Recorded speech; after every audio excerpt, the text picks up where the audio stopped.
स्वागत है आपको एक बार फिर से मेरे YouTube चैनल पर। तो आज क्लास 12 के रसायन विज्ञान अभ्यास 7 में आज हम लोग पढ़ेंगे हाइलोजन परिवार के तत्व। हाइलोजन परिवार के तत्व कौन कौन से होते हैं और उनके समान लक्षण क्या होते हैं, आज इस वीडियो में बताया जाएगा। और आप सभी विद्यार्थी इसे अपने कॉपी में अच्छे से नोट करते चलिएगा। तो यह जो 17 वर्ग जो दिखाई दे रहा है, यह जो वर्ग बना हुआ है, यह हाइलोजन परिवार के तत्व होते हैं। फ्लोरीन जो है, और यह फ्लोरीन का प्रतीक क्या है, F होता है। क्लोरीन का प्रतीक Cl, ब्रोमीन जो है Br, आयोडीन जो है I, और एसेटेटीन क्या कहेंगे, एसेटेटीन जो है इसका प्रतीक क्या होता है, AT होता है। इसको कैसे आप याद करेंगे, तो यहाँ लिख लेंगे फकल बर ईटा। कैसे याद करेंगे, फकल बर ईटा। एक आप लोग ट्रिक याद कर लीजिए जिससे आपको भूलेगा नहीं। तो यह 17 वर्ग में कौन कौन से तत्व आते हैं आप सभी विद्यार्थी समझ लिए होंगे। तो इसे याद करने का क्या ट्रिक है, फकलवर ईंटा, ऐसे आप लोग इसको याद कर सकते हैं। तो अब यहाँ पे हेडिंग नोट कर लेंगे, हाइलोजन के आवर्त सारणी। मतलब हाइलोजन के आवर्त सारणी मतलब किस वर्ग में इसको रखा गया है। तो यहाँ लिख सकते हैं कि पी ब्लॉक में वर्ग जो है 17 और भी या आई मतलब 7, ए में 5 तत्व हैं। कौन कौन तत्व हैं, 5 तत्व हैं। और पांचों तत्व का नाम क्या है, फ्लोरीन जिसका प्रतीक F होता है, क्लोरीन Cl होता है, ब्रोमीन Br होता है, आयोडीन I होता है, और एसेटेटीन क्या प्रतीक होता है, AT। इन तत्वों को क्या कहते हैं, हाइलोजन कहते हैं। तो हाइलोजन में 5 तत्व हैं, पांचों तत्वों का आप सभी विद्यार्थी नाम याद कर लीजिए। अब यहाँ लिखेंगे हाइलोजन के बाह्य कोश का विन्यास, माने बाह्य मतलब बाहरी कोश का विन्यास क्या होता है। तो यस का स्क्वायर और N P के ऊपर क्या है 5 मतलब 5 है। तो यहाँ पे जो है जब इसका इलेक्ट्रॉनिक विन्यास निकालेंगे तो उसके लास्ट वाले में मतलब बाह्य कोश में इसका विन्यास क्या आना चाहिए, NS2 मतलब S के पावर 2 होना चाहिए और N P के ऊपर 5 इलेक्ट्रॉन होना चाहिए। और भीतर का जो कोश रहेगा वह पूर्ण भरे हुए होते हैं। तो अब यहाँ पर एक एक तत्व का जो है इलेक्ट्रॉनिक विन्यास निकाल करके आपको दिखाया जाएगा। और यहाँ पे देखेंगे कि S के ऊपर 2 और P के ऊपर 5 जो है लास्ट में इसका इलेक्ट्रॉन भर रहा है कि नहीं भर रहा है। तो यहाँ पे लिख लेंगे हाइलोजन का समान लक्षण और इसका क्या निकालेंगे, इलेक्ट्रॉनिक विन्यास। तो अब इलेक्ट्रॉनिक विन्यास जो है पहले F का निकालेंगे। तो F का मतलब जो है फ्लोरीन, फ्लोरीन का जो परमाणु क्रमांक क्या होता है वो 9 होता है। तो अब यहाँ पे इसका जब निकालेंगे तो कैसे इलेक्ट्रॉनिक विन्यास निकलता है, तो 1s2 2s2 और ये हो जाएगा यहाँ पर 2p क्या हो जाएगा 5 हो जाएगा। तो यहाँ देखेंगे तो 2 2 4 और 5 मिलेगा तो क्या हुआ 9 हो गया। मतलब 9 जो है परमाणु क्रमांक जो इलेक्ट्रॉनों की जो संख्या है इसको भरा जाएगा। पहले 1s2 में भरते हैं, 2s2 में 2p 5 मतलब जोड़ेंगे तो क्या हुआ आपका 9 हो रहा है। और यहाँ पर देखेंगे क्या लिखा गया है, यस के ऊपर 2 पी के ऊपर 5 मतलब यस के ऊपर 2 है और पी के ऊपर क्या घात है 5 घात यहाँ पे इलेक्ट्रॉन भरे हुए हैं। और यहाँ N है और N है मतलब यह दोनों का मान बराबर होना चाहिए। तो यहाँ पर दोनों का मान 2 2 है तो इस मतलब बराबर यहाँ पर है। अब यहाँ क्लोरीन, क्लोरीन का मतलब परमाणु क्रमांक क्या होता है, तो क्लोरीन का जो होता है 17 होता है। क्या होता है 17। तो 17 का इलेक्ट्रॉनिक विन्यास कैसे निकालेंगे, तो 1s2 2s2 2p6 3 अब हो जाएगा यहाँ पर 3s2 3p क्या होगा 5 हो जाएगा। तो अब यहाँ पे जोड़ेंगे क्या 17 हो रहा है, 2 2 4 6 10 2 12 12 5 17। अब मतलब 17 इलेक्ट्रॉन थे तो 17 इलेक्ट्रॉन को इलेक्ट्रॉनिक विन्यास के आधार पे इसको रखा गया। तो लास्ट में क्या हो गया 2 और यहाँ पर क्या है 5 और यहाँ पर लिखा गया है भी है यस के ऊपर क्या घात है 2 घात है और पी के ऊपर क्या होना चाहिए 5 घात आना चाहिए लास्ट वाले में मतलब बाहरी कोश में। अब 17 हो गया। उसके बाद से ब्रोमीन, ब्रोमीन का निकालेंगे तो ब्रोमीन का प्रतीक Br होता है और परमाणु क्रमांक जो होता है वो 35 होता है। अब 35 का कैसे इसका जो इलेक्ट्रॉनिक विन्यास निकालेंगे, तो यहाँ पे लिखेंगे 35 का पहले लिखेंगे 1s2 और यहाँ लिखेंगे 2s2 2p6 हो जाएगा और यहाँ हो जाएगा 3s2 3p6। 3p जो होता है, p पे कितने घात होते हैं, 6 घात होते हैं। और यहाँ लिखेंगे 3d10, कामा लिख लेंगे 4s2, और क्या हो जाएगा 4p5।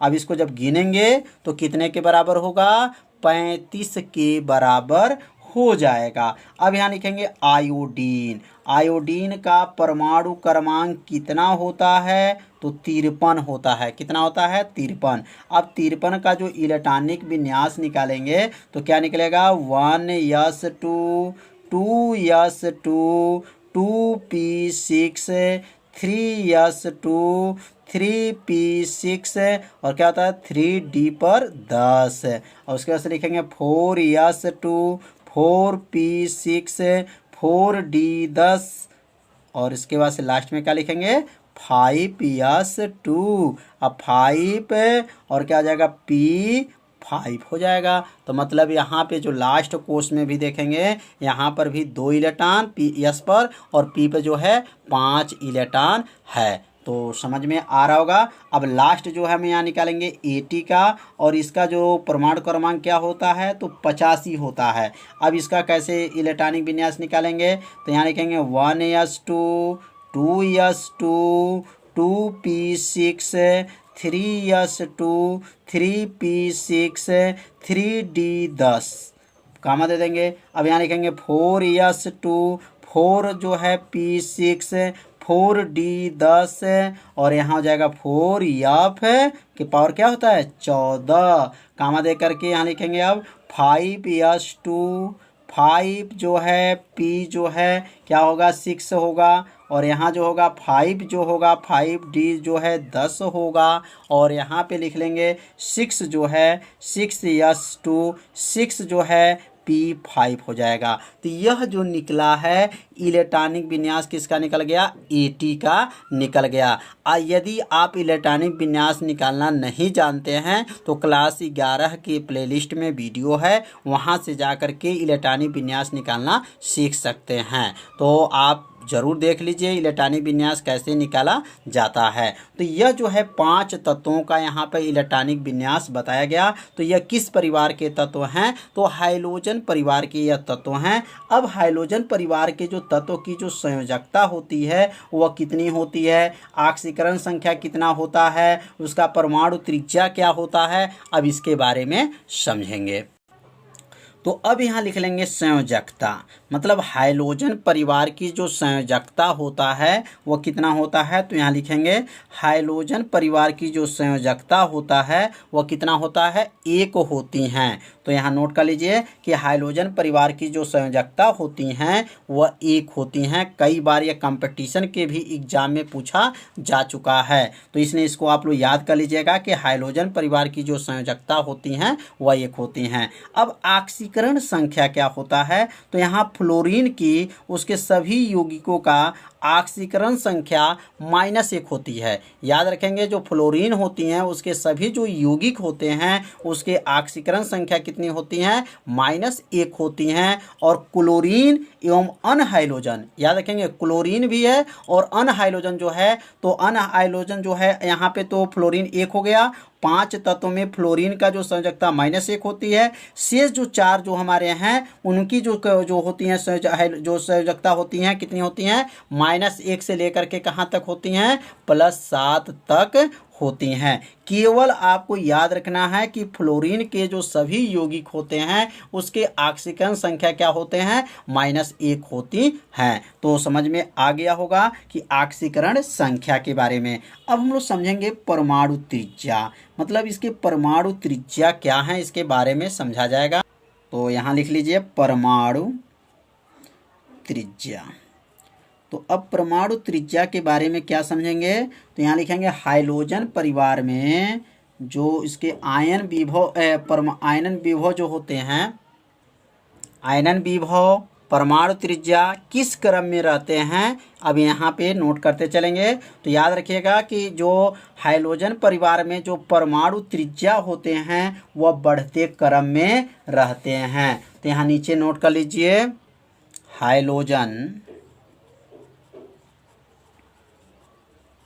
हाइड्रोजन परिवार हाइड्रोजन परिवार के तत्वों के, हाइड्रोजन परिवार के जो तत्व होते हैं, तत्वों के परमाणु त्रिज्या, परमाणु त्रिज्या किस क्रम में रहते हैं? बढ़ते क्रम में रहते हैं, बढ़ते क्रम में रहते हैं। तो याद भी हो गया होगा कि परमाणु त्रिज्या जो हाइड्रोजन परिवार के किस क्रम में रहते हैं? तो बढ़ते क्रम में रहते हैं। तो अब हम लोग पढ़ेंगे यहाँ पर आयनन विभव। अब आयनन विभव किस क्रम में रहते हैं? तो यहाँ लिख लेंगे आयनन विभव। तो आयनन विभव क्या है? तो हाइड्रोजन परिवार के जो आयनन विभव होते हैं वह घटते क्रम में होते हैं। लिखेंगे यहाँ पर हाइड्रोजन परिवार के,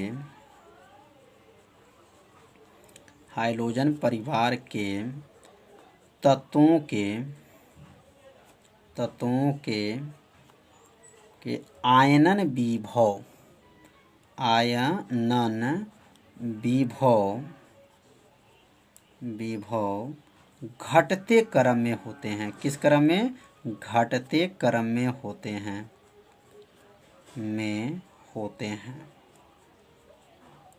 होते हैं। तो हाइड्रोजन परिवार के तत्व जो हैं क्या हैं? परमाणु त्रिज्या बढ़ते क्रम में होते हैं और आयनन विभव क्या होते हैं? घटते क्रम में होते हैं। अब यहाँ लिखेंगे वैद्युत ऋणात्मकता।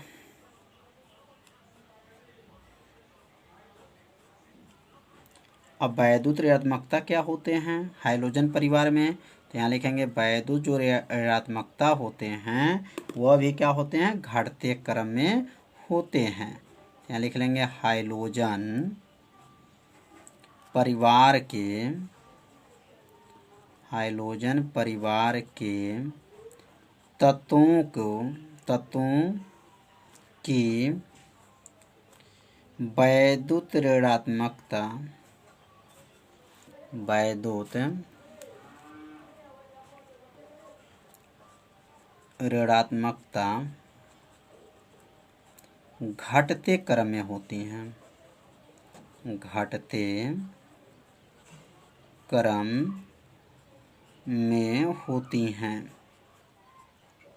तो समझ में आ रहा होगा कि हाइड्रोजन परिवार के जो वैद्युत ऋणात्मकता होता है वह घटते क्रम में होता है। अब हम लोग पढ़ेंगे इलेक्ट्रॉन, इलेक्ट्रॉन बंधुता, इलेक्ट्रॉन बंधुता। अब इलेक्ट्रॉन बंधुता क्या होता है? यहाँ लिखेंगे हाइड्रोजन परिवार के, हाइड्रोजन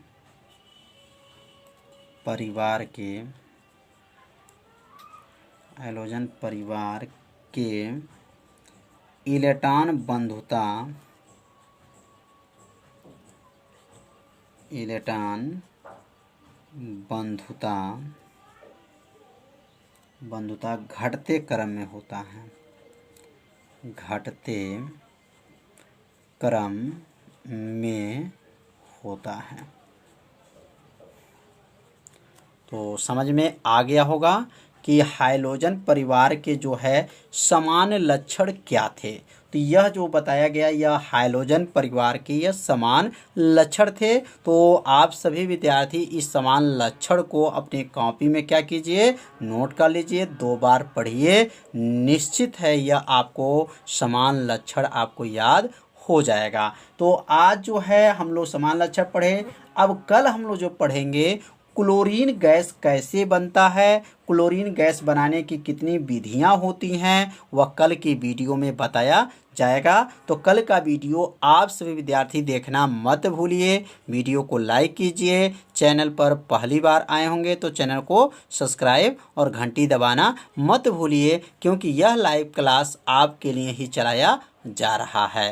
तो आज जो है इतना ही, मिलते हैं अगले भाग में। तब तक के लिए सभी विद्यार्थियों को नमस्कार।